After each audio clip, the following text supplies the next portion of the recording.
Why do women cheat?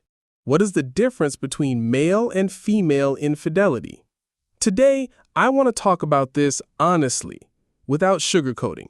And yes, there really is a difference. Male and female infidelity are not the same at all. Let me say right away, I am against cheating. For me, it is betrayal in any case. But let's look deeper into this issue from the perspective of relationships, family, psychology, and even evolution. Why do we cheat? How is it perceived by a partner? Leave a like and let's begin. The first and most important difference is that a man can cheat without love. For him, sexual contact can be something mechanical, almost like a simple physiological need. He doesn't have to feel anything for the woman he ends up in bed with. This is inherent in nature. A man does not always become emotionally attached to his sexual partner. Here's an interesting point. A man's oxytocin level drops after intercourse rather than rising as it does in a woman. This means that emotional attachment does not arise immediately after sex. Real attachment in a man forms over time when he gets used to a woman, when there is stability and trust between them. His oxytocin increases gradually, and that's when he becomes truly loyal to his partner. That's why, from an evolutionary perspective, a one-time sexual encounter is not always seen by a man as something catastrophic. Yes, from a moral standpoint, it's wrong, but for a family, emotional infidelity is far more dangerous than physical infidelity.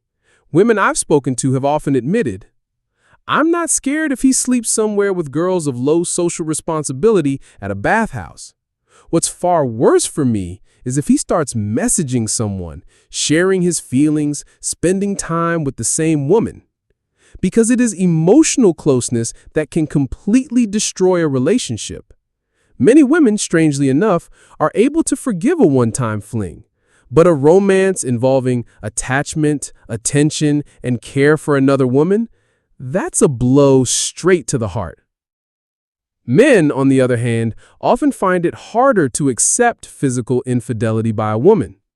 For them, the very fact that she allowed another man into her life at such an intimate level is seen as a much more serious betrayal than, say, messaging or friendship.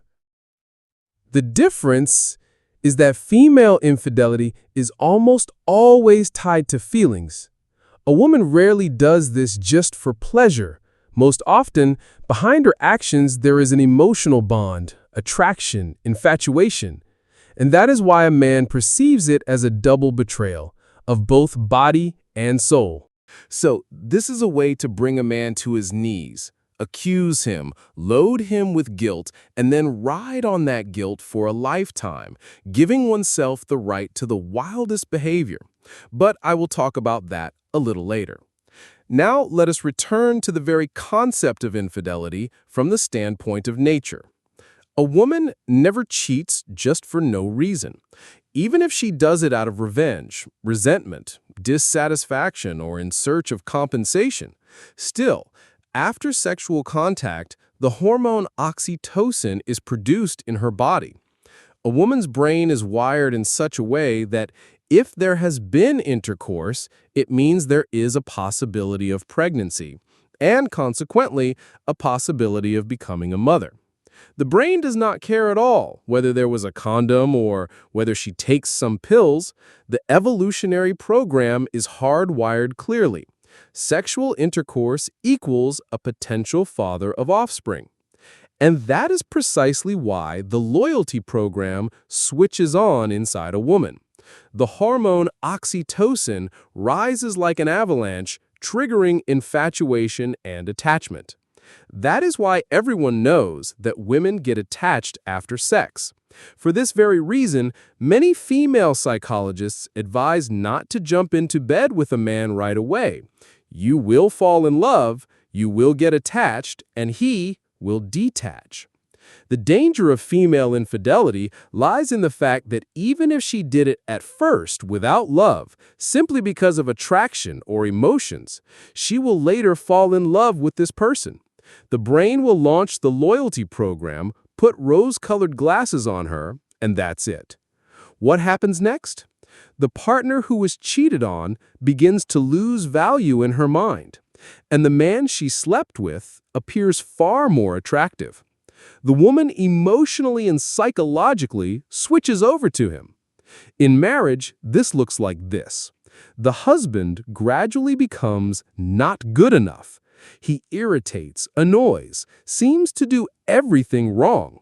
He eats the wrong way, drinks the wrong way, jokes the wrong way, works the wrong way, walks the wrong way, leaves things lying around the wrong way. Any of his actions are perceived negatively, and all because in her head, the mechanism of comparison has already started working in favor of the new partner.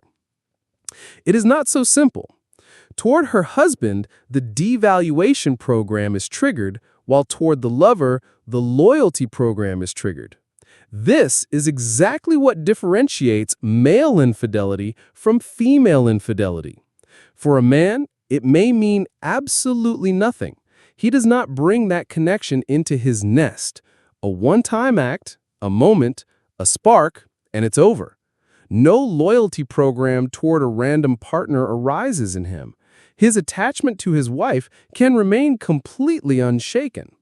If we look deeper, infidelity is always an act of compensation. Yes, it is betrayal, but here we are examining the psychological mechanism. For men, this mechanism is simple. He satisfies certain needs, gets pleasure, and moves on with his life. Most often, men cheat to compensate for something lacking in their current relationship. The paradox is that for some, this even strengthens the marriage. He returns home calmer, more content, and less demanding. With women, it is exactly the opposite. If a lover appears, her brain begins to devalue her husband while simultaneously forming a stronger attachment to the new man. Female infidelity is far more dangerous for the family than male infidelity. There is another nuance.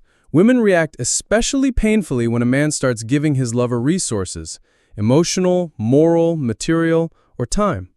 As long as a husband is merely satisfying his physiological needs somewhere on the side, for many women this is not catastrophic. Yes, it is unpleasant, yes, it hurts, but it can be endured.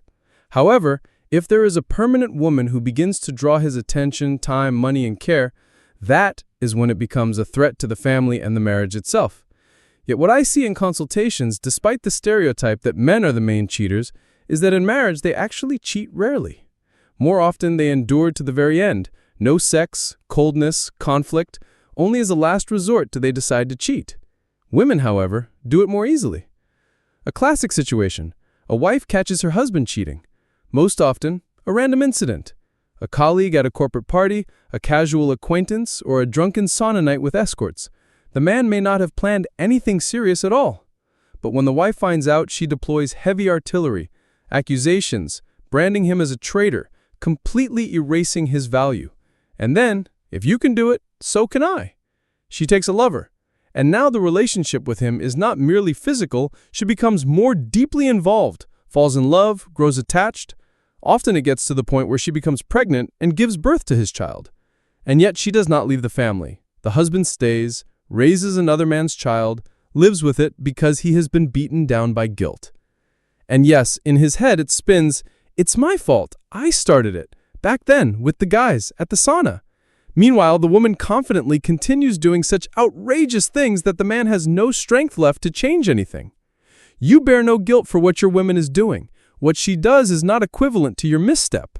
But men are often so deeply mired in this imposed sense of guilt that they allow women to suppress them completely, devalue them, and drive them not just under the heel, but under the floorboard, all because of an episode that, in essence, does not destroy the family at all. The man endures and thinks, "I was the one who started it." Remember, you cannot allow a woman to do this. If it happened that you were caught cheating, just talk to her. Admit the mistake, say it will not happen again. Apologize. If the woman says, "All right, I forgive you," then you live on. You stepped over it, you forgot it. Under no circumstances should you switch on the atonement mode. Shower her with expensive gifts, let her go wherever she pleases, give her special rights. Because in her head, a chain immediately built. He cheated on me, and I got lots of great things. So I can guilt him even more, and I will get even more. And what if he cheats again? Then I will be completely right about everything, and if he doesn't, I will still keep him in guilt because the first time it worked. This is how a man ends up living in endless justification while he is cornered, and the woman gets everything she wants and does whatever she wants. If you have discussed the situation, she forgave you and stayed, that means she accepted the rules of the game. You admitted the mistake, apologized, promised it would not happen again. That's it. Then comes a new life. But if she starts bringing it up again, and what about that time? You must stop her. Stop. You forgave this. You accepted it. Otherwise, you would have left. And I am not going to pay for this for the rest of my life. The problem is that women can amplify guilt to monstrous proportions, giving themselves a license for complete debauchery. You slipped up once, and she then spends years having her own adventures, spending your money, resources, time, and all justify it by your guilt. Worse yet, some even invent a reason. Even if you did nothing, they'll find one. For example, your job involves women. Photographer, fitness trainer, shop assistant. That's it. You talked to girls, stayed late at work, spoke too nicely. So she will go after men too. Remember, you must not justify yourself for what never happened. Say firmly, no means no. This is my job, and you have no right to behave like that. And if she continues, turn around, give her a kick, let her walk. Believe me, she will leave only in words because she will realize that this method of manipulation does not work here. In her head is an attitude, infidelity is terrible. I'm the queen. How can anyone cheat on me? And he dared to be happy without me? A woman is eaten alive by the thought that you enjoyed yourself somewhere without her. That's why they cling to any trifle to accuse you. They provoke, deny intimacy, behave horribly, accuse for no reason. A new coworker, an extra hour at work, all of it means cheating. And then, you started first, so take this. She will have lovers, chat on dating sites, do whatever she wants, all under the cover of your guilt. But the truth is simple. Female infidelity is not the same as male infidelity, and you cannot justify one with the other. So, I will say it straight, yes, infidelity is wrong. From any perspective. I myself would be deeply hurt if my woman cheated on me. But if we dig deeper, in terms of consequences, female infidelity carries far heavier and more catastrophic effects than male infidelity. Every partner leaves an imprint on a woman's life, mental, emotional, and energetic. When a man sleeps with a woman, he gives and leaves. He is clean. For a woman, however, every sexual contact, whether with or without protection, is recorded at the level of her psyche, her hormones, her energy. The brain triggers a program of attachment, the body a program of loyalty, and on a deeper level, this information is literally imprinted. Every new man becomes part of her inner map. Now, imagine this. You think you are the only one for her, but in reality, you are just one among many. And it doesn't matter whether these men were before you or after you, all of this remains with her. And the more of these imprints there are, the less value you hold in her eyes. That is why traditional societies fought so hard for female purity and fidelity. No one ever set a goal to preserve a man's virginity. His sperm cells are constantly being produced, new and fresh. A woman, on the other hand, is born with a finite set of eggs, and she will never have another supply.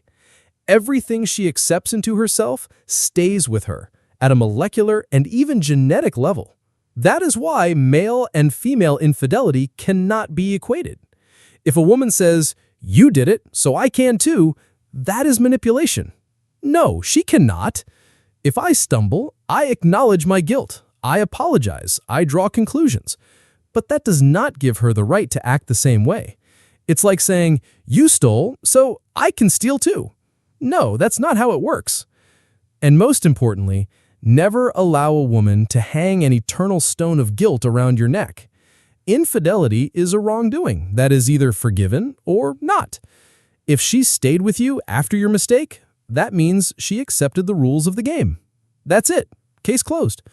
As soon as reproaches begin, like, "Remember when you must set a firm boundary. Stop. You forgave me. We move on." Because if you start buying your way out with gifts, excessive attention, and endless concessions, you give her a license for any behavior she wants. A woman will quickly realize the more guilt a man feels, the more she can get away with. And she will press, manipulate, and expand the boundaries of what is permissible to the point of absurdity. The conclusion is simple. Infidelity is wrong. I am against infidelity. But male and female infidelity are not the same. Female infidelity is more dangerous and destructive in a psychological, emotional, and even evolutionary sense. Therefore, if you made a mistake, confess honestly, apologize, and move on. But under no circumstances allow your guilt to become a tool for controlling you. Thank you to everyone who liked and subscribed to the channel. What do you think about this? Share your thoughts in the comments, and see you in the next video.